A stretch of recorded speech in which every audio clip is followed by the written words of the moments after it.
얼마 전 한일 정상회담 당시 윤석열 정부는 미래지향적인 한일 관계를 위한 통큰 결단을 얘기했고 일본의 성의 있는 호응을 기대한다고 했습니다. 그러나 오늘 일본이 발표한 내년도 초등학교 교과서에서는 왜곡이 더 심해졌습니다. 독도에 대해서는 일본 땅인데 한국이 불법으로 점거하고 있다는 문구가 추가됐으며 징병도 지원으로 둔갑시켰습니다. 그렇게 강제성을 희석시켰습니다. 먼저 도쿄에서 김인혜 특파원입니다. 내년부터 일본 초등학교 3학년에서 6학년 학생들이 배우게 될 사회과 교과서입니다. 모든 교과서가 우리 영토인 독도를 다케시마로 적었습니다. 한 출판사는 일본의 영토라고 기술했지만 일본 정부 지적을 받고 일본의 고유 영토로 고친 뒤 검정을 통과했습니다. 독도가 한 번도 다른 나라의 영토가 된 적이 없다는 걸 강조하기 위해 고유라는 표현을 강제한 겁니다. 또 지난번엔 다케시마가 한국에 점거돼 항의하고 있다고 했지만 이번엔 한국의 불법 점거돼 항의하고 있다고 적었습니다. 또 약 70년 전부터 한국이 불법 점령하고 있다고 추가했습니다. 우리나라가 독도를 70년 남짓 짧은 기간 동안 일시적으로 점유하고 있다는 주장을 강조하려는 걸로 보입니다. 일본은 자신에게 불리한 강제동원 역사는 슬그머니 희석시켰습니다. 병사가 된 조선의 젊은이들이란 사진엔 지원이란 단어를 추가했습니다. 강제성이 없는 자원 입대라고 왜곡한 겁니다. 최근 우리 정부가 해법을 내놨던 일제 강제동원 피해자 관련 부분에선 다수의 조선인과 중국인 등이 강제적으로 끌려와서라는 구절을 강제적으로 동원되어로 표현 수위를 낮췄습니다. 최근 한일 양국 정상이 12년 만에 셔틀 외교 재개를 선언했지만 노골화된 역사 문제는 앞으로 한일 관계 개선에 악영향을 미칠 전망입니다. 도쿄에서 JTBC 김현희입니다. 정부는 항의의 뜻으로 주한 일본 대사관의 총괄 공사를 초치했습니다. 깊은 유감을 표명하고 사죄와 반성의 정신을 실천하라고 촉구하기도 했습니다. 하지만 한일 관계 개선을 강조해온 대통령실은 난처한 모양새입니다. 대통령실은 상황을 지켜보고 필요하면 입장을 내겠다고 했습니다. 최수연 기자입니다.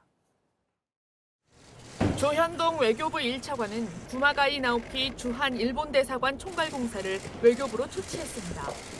일본 정부가 왜곡된 역사 교과서를 검정 통과시킨 것에 대해 항의하기 위해서입니다. 외교부는 성명을 통해 지난 수십 년 동안 이어온 무리한 주장을 그대로 답습한 초등학교 교과서를 검정 통과시킨 데 대해 깊은 유감을 표명한다고 했습니다.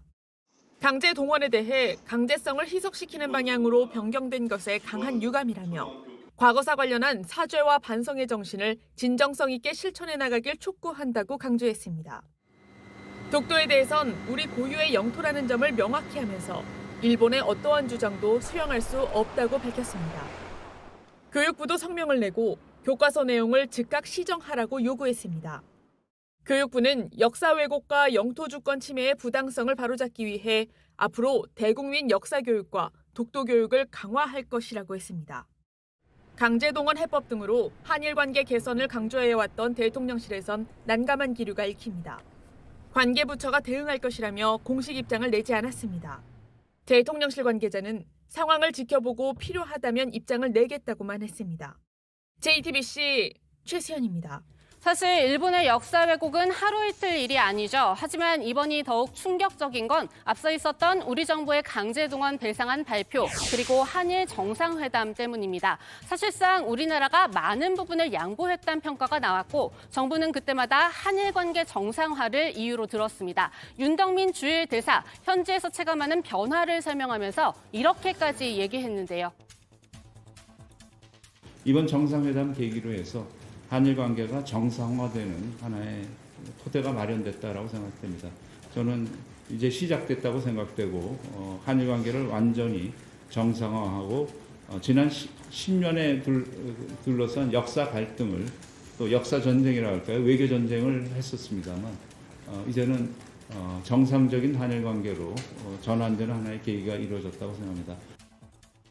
그런데 이렇게 되면 역사 갈등이 그리고 역사 전쟁이 끝났다고 봐야 할지 모르겠습니다. 야권은 물론이고 여권 그리고 보수 언론에서도 한 목소리로 정부 차원의 강한 항의가 있어야 한다고 요구하는데요.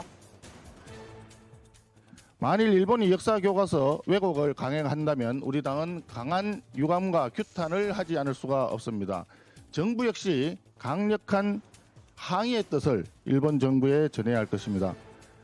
일본이 아무리 역사를 왜곡한다고 하더라도 독도는 역사적으로나 지리적으로나 실효적 지배 측면에서나 대한민국 고유 영토로서 분쟁 대상이 될 수가 없습니다. 이런 와중에 주호영 원내대표는 이번 일 한일 정상회담 결과로 생각 안 한다면서 이 두 개를 구분지어 말했습니다. 윤덕민 대사의 설명을 빌려오자면 일본 우익에는 우리와 이해관계가 맞아떨어지는 이 안보를 중시하는 우익이 있는가 하면요. 아이덴티티, 즉 정체성을 갖고 보는 우익, 즉 일본 역사를 미화하는 세력이 있는데요. 주 원내대표는 이 중에 일본 역사를 미화하는 일부 세력 문제로 보려는 듯합니다.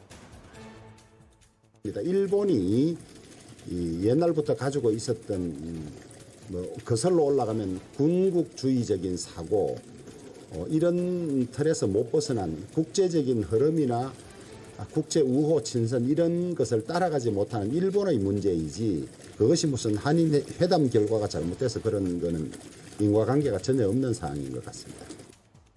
하지만 이 세력이 일본 정치권에서 기시다 총리에게 끼치는 영향이 적지 않다는 점을 간과해서는 안 되겠죠. 이 호사카 유지 교수 설명에 따르면 기시다 총리의 자민당, 그 안에서 상당수를 차지하고 있는 일본의 존엄과 국익을 지키는 모임이 대표적입니다.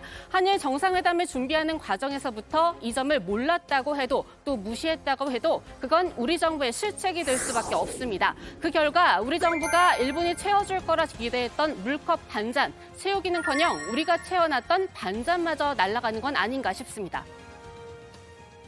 그 일본의 호응을 기다리고 물컵의 반을 채워줄 걸 기다린다는데 당장 나온 게 문무성에서 초등학교 교과서에 강제징용은 강제가 아니고 그냥 한국의 노동자들이 참여한 거다. 그러면 일본이 하나도 안 바뀐 게 증명이 되잖아요. 그런데 무슨 지금 경제나 안보에 대해서 협력하는 거 이거는 좋다 이겁니다. 그럼 그것만 하라 이거예요. 근데 왜 그걸 하기 위해서 역사 주권 영토의 문제까지 이렇게 함부로 5년 임기의 대통령이 그걸 건드리냐. 정치권 공방이 상당히 뜨거워지고 있는데 민주당은 전반적인 비판을 하면서 특히 이제 대통령실의 대응에 대해서도 비판의 목소리를 높였죠. 네, 그렇습니다. 민주당 박홍근 원내대표는 한일 정상회담, 그 중에서도 특히 윤 대통령과 기시다 총리의 2차 자리를 거론하면서 정부의 대응 치욕스럽다고 목소리를 높였습니다. 직접 들어보시죠. 윤석열 대통령이 피해 당사자와 다수 국민의 반대를 무릅써가며 독단과 오만으로 강행한 강제동원 제3자 배상 굴욕안의 대가가 바로 이것이었습니까? 대통령 혼자서만 극진하게 대접받고 온 오므라이스, 소맥 환대의 대가가 강제동원 부정과 독도 주권에 대한 야욕에 대해 눈 감아주는 것이었나 봅니다. 이재명 대표도 재보궐선거 지원 유세에 나선 자리에서 윤 대통령을 비판했는데요. 독도가 일본 땅이라고 교과서에 쓴다고 해도 지금은 곤란하다, 기다려달라 이렇게 말했던 대통령이 있었습니다. 이번에도 독도 얘기를 상대방은 했다는데 이쪽은 감감무소식입니다. 독도가 일본 땅이다. 독도 교과서에 싣겠다고 하면 무슨 소리 하냐고 박차고 나와야 되는 게 대한민국 대통령 아닙니까, 여러분?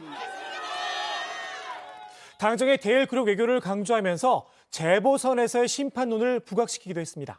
네, 민주당은 미리 예고했던 국정조사도 본격적으로 추진하기로 했는데요. 이번 주에 대일 굴욕 외교 진상규명을 위한 국정조사 실시 요구서를 제출하기로 했고요. 관련 상임위별로 청문회도 추진하기로 했습니다. 국회 운영위와 외통위 차원에서 추진할 걸로 보입니다. 네.